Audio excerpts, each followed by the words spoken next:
సిలువలో సాగింది యాత్ర, కరుణామయుని దయగల పాత్ర.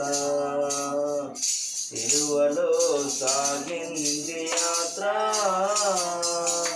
కరుణామయుని దయగల పాత్ర. ఇది ఎవరి కోసమో? ఈ జగతి కోసమే, ఈ జనుల కోసమే, ఈ జగతి కోసమే, ఈ జనుల కోసమే. సిలువలో సాగింది యాత్ర, కరుణామయుని దయగల పాత్ర. పాలుకారె దేహంబు పైన